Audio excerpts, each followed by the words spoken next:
Soon, qui te fait le plus marrer dans l'équipe de Paris Eternal? Celui qui me fait le plus marrer, c'est Gray. Une personnalité un peu différente, genre un peu en retard. Moi je le trouve marrant, mais après assez compliqué d'expliquer. Qui est le leader de l'équipe, celui que tu suivrais même à la guerre? Non, je sais pas, on n'a pas vraiment de leader. Mais si je devais suivre quelqu'un, ça serait quelqu'un qui a une très bonne vision de jeu, et je dirais Gray ou Nico. Quel est le joueur le plus bruyant de l'équipe? Forcément, tout le monde le sait, c'est Kroos. Et le plus discret? Pareil, c'est assez facile, c'est Finzé. Soon, qui joue le plus à Overwatch chez Paris Eternal? Il y en a que deux, ils sont vraiment au-dessus. Je dirais Claudie et Nico. Qui arrive le premier au bureau pour s'entraîner? Claudie. Et qui arrive à la limite du retard?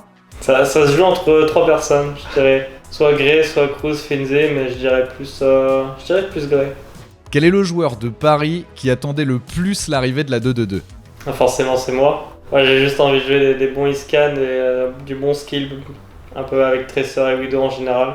Et en plus, avec cette 2-2-2, ça me permet aussi d'ouvrir d'autres portes, comme jouer Sombra, jouer Symmetra, Reaper, beaucoup d'héros, même si je ne joue pas en niveau pro, j'adore jouer mais je pense pas être dégueu dessus. Soon, la role queue, tu aimes ou tu n'aimes pas? J'adore. C'est quelque chose que je voulais il y a bien longtemps en voyant ce que LoL avait fait. Les gars Fusion avaient fait pareil, ça marchait super bien. Quand moi je suis joueur pro, j'ai fait énormément de compétitives et la plupart du temps t'avais 4 DPS, des fois t'avais 4 supports. Et c'est vraiment chiant parce que les mecs qui sont DPS ils vont devoir filer en support ou en tank et vice versa. Les mecs quand t'as 4 supports ils doivent filer en DPS et tank. Et du coup une équipe qui va être techniquement moins bonne mais qui vont jouer leur rôle seront plus forts que toi. Alors par exemple même si t'avais des gars de support ça pourrait même pas faire l'affaire.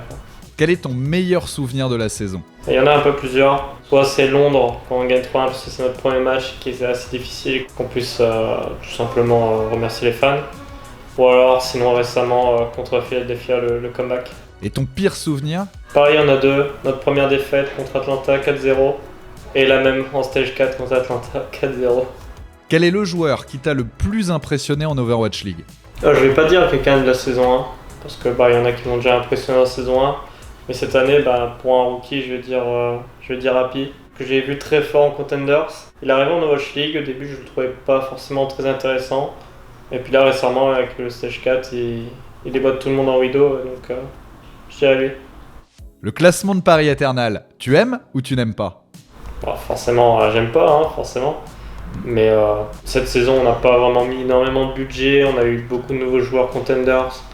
Et c'est une toute première année pour Paris Eternal, donc moi je dirais que c'est même très bien qu'on arrive à cet endroit-là et qu'on n'est pas vraiment tout en bas du tableau par rapport à d'autres équipes certaines équipes qui étaient là en saison 1 et qui auraient pu bien faire mieux, ou alors des équipes qui ont mis bien plus de budget, voire 3 fois notre budget chez Paris et qui n'arrivent même pas à faire mieux que nous. Quand tu penses à la saison 2020, qu'est-ce qui te vient en tête? J'imagine beaucoup de changements, ça va être plus dynamique. On va changer pas mal d'endroits. Cette saison 2020, ça va être beaucoup plus qui aura une meilleure org pour avoir un bon mental et pour pouvoir toujours être au top dans tous les stages, quoi. On doit être bon aux US, on va devoir être bon en Europe et en Asie. Ça va beaucoup jouer sur l'organisation. Ce nouveau format Overwatch League, tu aimes ou tu n'aimes pas? J'aime et j'aime pas. Il y a des points positifs et négatifs. J'aime le voyage. Mais j'aime pas les futures conditions qu'on va avoir, je pense. Ça va être difficile. Tu peux pas avoir un appart aux US, en Europe et en Asie, par exemple. Vivre avec ses teammates, c'est pas vraiment quelque chose que j'aime. Comme je suis assez vieux, 25 ans maintenant, entre une personne de 25 et 18 ans, il y a des différences. À 18 ans, quand j'étais jeune, je kiffais les gaming house. Maintenant, à 25 ans, je préfère être plus posé dans mon appart et stream tranquillement. Qu'est-ce que tu as hâte de faire quand tu seras en France? Quelque chose que j'ai pas vraiment envie de faire, c'est je dois refaire mes visas. Mais sinon, le truc que j'ai hâte, c'est forcément de prendre des vacances avec ma famille, me poser, me déconnecter un peu d'Overwatch. Parce que avant, maintenant, même aujourd'hui, je me donne à fond, surtout qu'on a les 2 derniers matchs à l'heure où on enregistre. Donc à fond, et après, je prendrai vraiment des vacances et je me retirerai un petit peu d'Overwatch quelques semaines. Qu'est-ce qui va te manquer le plus de Los Angeles quand tu seras rentré en France? Ça va, le temps. La météo, elle est vachement bien ici. Et un peu la nourriture.